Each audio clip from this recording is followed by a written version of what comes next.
जय हिंद दोस्तों। क्या ट्रंप का अंत हो रहा है? इंटरनेट के ऊपर ट्रंप की कुछ तस्वीरें वायरल हो रही है और उस तस्वीर को देख करके लोग तो यही कयास लगा रहे हैं कि ट्रंप का खात्मा हो रहा है। ट्रंप अंदर ही अंदर मर रहे हैं, उनके स्वास्थ्य के ऊपर सवाल खड़े हो रहे हैं। जो पोस्ट वायरल हो रही है, जो ट्रंप की फोटो वायरल हो रही है, उस फोटो में आप देखेंगे कि गर्दन पर ट्रंप के लाल निशान दिखाई दे रहे हैं, कान के नीचे लाल धब्बा है और इस फोटो से यही कयास लगाए जा रहे हैं कि क्या ट्रंप के स्वास्थ्य अच्छे हैं या फिर कुछ बुरे दौर से ट्रंप गुजर रहे हैं। कुछ दिन पहले भी ट्रंप के हाथ की फुटेज वायरल हुई थी जिसमें कि ट्रंप के हाथों में इसी तरीके की दाग दिखाई देती है। तो कुछ लोग ये भी दावा कर रहे हैं कि क्या ये ट्रंप के पाप की सज़ा है। कुछ ऐसे भी बेगुनाह मारे जा रहे हैं ईरान इजराइल कॉन्फ्लिक्ट में, जिसमें अमेरिका की एंट्री हो रही है। तो कुछ लोग दावा ये भी कर रहे हैं कि ये ट्रंप के उन बेगुनाहों के ऊपर अटैक करने को लेकर के ये बड़ी सज़ा ऊपर वाले की है। तो ऐसे ऐसे दावे किए जा रहे हैं जिस कारण से फिर से ट्रंप की एक बड़ी मुसीबत खड़ी हो गई है ट्रंप की इमेज को लेकर के। उसके बाद जो ईरान और इजराइल कॉन्फ्लिक्ट के बीच में अमेरिका की एंट्री होती है और जिस बैठक में अयातुल्ला अली खामेनेई बैठे होते हैं, उसकी एक बैकग्राउंड स्टोरी सामने आई है कि आखिर 60 सेकंड का ऑपरेशन और ईरान का सुप्रीम लीडर ढेर हो गया। आखिर कैसे प्लानिंग की गई थी, इसके पीछे मोसाद और CIA ने मिल करके ऐसा कौन सा प्लान बनाया था? क्या ऐसी इंफॉर्मेशन मिली थी जिससे मोसाद और CIA ने मात्र 60 सेकंड के अंदर ईरान के supreme leader Ayatollah Ali Khamenei को वहीं ढेर कर दिया।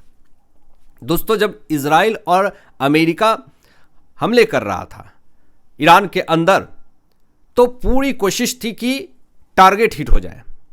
खामेनेई को निशाना बनाने का दावा किया गया है और उसके पीछे की एक ऐसी बैकग्राउंड स्टोरी आई है सामने जिसको सुन करके हर कोई चौंक चुका है। तेहरान में 60 सेकंड का मात्र ये ऑपरेशन होता है, 12 बम गिराने की खबर सामने आती है और उस 12 बम से ही मात्र अयातुल्ला अली खामेनेई की ज़िंदगी ख़त्म हो जाती है।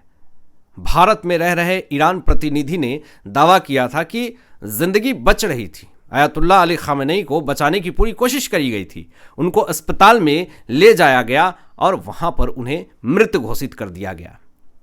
CIA, अमेरिका की खुफिया एजेंसी और इजराइल की खुफिया एजेंसी मोसाद दोनों मिल करके लंबी जासूसी करते हैं और ये सिर्फ एक दिन का ही मिशन नहीं था, ये सालों का मिशन था और बहुत दिनों से स्टडी करके, जासूसी करके CIA और मोसाद ने मिल करके काम करी थी।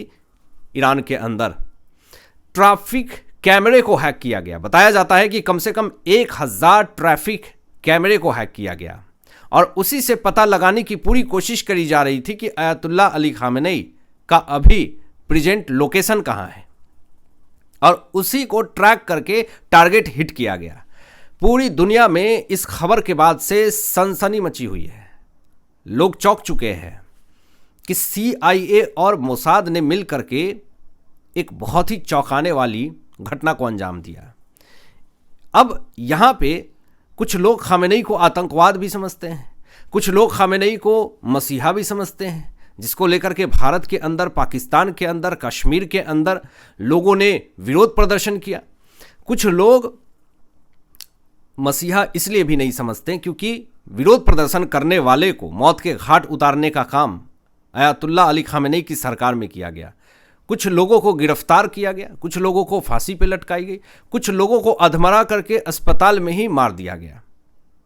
इसीलिए कुछ लोग मसीहा समझते हैं, कुछ लोग आतंकवाद समझते हैं, लेकिन ईरान और इजराइल दोनों आतंकवाद समझते हैं खामेनेई को, क्योंकि न्यूक्लियर वेपन बना करके पूरे इजराइलियों को ख़त्म करने का ही चेतावनी दिया था अयातुल्ला अली खामेनेई ने, जिसके बाद से इजराइल पूरी एड़ी चोटी एक लगा चुका था कि किसी तरीके से अयातुल्ला अली खामेनेई को छोड़ना नहीं है। अगर यहूदियों को बचाना है तो अयातुल्ला अली खामेनेई और ईरान के उन टॉप कमांडर्स को ख़त्म कर देना है। ईरान का जवाबी हमला जारी है दोस्तों। जब से आयतुल्लाह अली खामेनेई की मौत हुई, जो इजराइल और अमेरिका ने मिल करके ईरान के अंदर कोहराम मचाया है, उसके बाद से ईरान जो है वो जवाबी हमले किए जा रहा है। और एक बड़ी खबर सामने ये आती है कि अबू धाबी में अमेरिकी बेस के ऊपर निशाना बनाया गया। 160 अमेरिकी सैनिकों के मौत का दावा किया जाता है। ट्रंप बौखलाया पड़ा है। ट्रंप ने यह सोचा नहीं था कि मेरी भूल, मेरी गलतियों की वजह से अमेरिकी सैनिक भी मारे जाएंगे। आंकड़ा 160 बताया जा रहा है। मात्र 4 अमेरिकी सैनिकों की मौत हुई तो एक्स पर ट्रंप ने शेयर किया और दुख जताया, लेकिन ये आंकड़ा बढ़ रहे हैं। ईरानी अधिकारी 560 अमेरिकी सैनिकों के मौत का दावा करते हैं और अभी लेटेस्ट में 160 अमेरिकी सैनिकों के मौत का दावा किया जा रहा है। अबू धाबी में अमेरिकी बेस पर जिस तरीके से निशाने बनाए जा रहे हैं, और सिर्फ अमेरिकी बेस पे ही नहीं, जहां भी अमेरिका की एयर बेस है, जेट है, सैन्य ठिकाने हैं, सब के जगह ईरान जो है वो ठोके जा रहा है मिसाइल। और जो भी गल्फ कंट्रीज में अमेरिकी बेस है, जहां पे इनके सैनिकों का अड्डा है, वहां भी दे दनादन मिसाइल ठोके जा रहे हैं। ईरान को ऐसा लगता है कि मेरे से बहुत दूर है अमेरिका, तो इसलिए मेरी मिसाइल तो उतनी दूर नहीं पहुंच सकती है। मेरे आसपास जो गल्फ कंट्रीज हैं वहां पर मेरी मिसाइलें जाएंगी और बजा करके आ जाएगी। तो वही चीजें ईरान कर रहा है। अमेरिका ने अभी तक इस बात की पुष्टि नहीं करी है जो अबू धाबी में अमेरिकी बेस के ऊपर 160 सैनिकों को मारने की बात ईरान जो कह रहा है, इसकी पुष्टि अमेरिका नहीं करता है। बोल रहा है कि ये सब झूठ है, ये सब हवा पानी है। उसके बाद एक बड़ी खबर दोस्तों ये भी सामने आती है कि विरोध प्रदर्शन तो चल रहे हैं ईरान के अंदर, और उसका जो फल है वो भुगतना पड़ रहा है पाकिस्तान के अंदर। अभी पाकिस्तान के कई शहरों में कर्फ्यू लगा हुआ है। खामेनेई के मौत के बाद से पाकिस्तान के अंदर लोग अभी भी विरोध प्रदर्शन कर रहे हैं। खामेनेई की मौत के बाद हिंसक प्रदर्शन शुरू हो गया पाकिस्तान के अंदर, जिसमें 25 से ज़्यादा लोगों की ज़िंदगी जाने की खबर सामने आ रही है। ईरान में 6 अमेरिकी नागरिक को हिरासत में लिया गया है। अब ये बड़ी खबर इसलिए भी है क्योंकि अमेरिका के ऊपर अब दबाव बनाया जाएगा। अमेरिका के लिए एक एक नागरिक बहुत ज़्यादा इम्पॉर्टेंट है, और अगर ईरान ये दावा कर रहा है कि अमेरिकी 6 नागरिक हमारे हिरासत में हैं, तो इससे ट्रंप की समस्याएं बढ़ेगी। और ये जो 6 अमेरिकी नागरिक को हिरासत में लिया है ईरान ने, अब युद्ध को रोकने के लिए इसको इस्तेमाल किया जा सकता है। लेकिन अमेरिका तो बार बार ये कह रहा है कि जब तक ईरान सरेंडर नहीं बोल देता है, युद्ध को हम ख़त्म नहीं करेंगे। और इस कारण से मिडिल ईस्ट में तनाव जो है वो चरम स्तर पर बढ़ चुका है। अब इस पे मेरा जो एनालिसिस है वो ये कहता है कि शांति से ही सबका भला है दोस्तों। अगर आप अशांति फैलाएंगे, अगर आप किसी को धमकी देंगे, देश के अंदर अगर जनता के साथ ही धोखेबाजी करेंगे, तो जनता तो आज नहीं तो कल तो जवाब देगी। और वही चीज़ें तो ईरान के अंदर हो रहा था।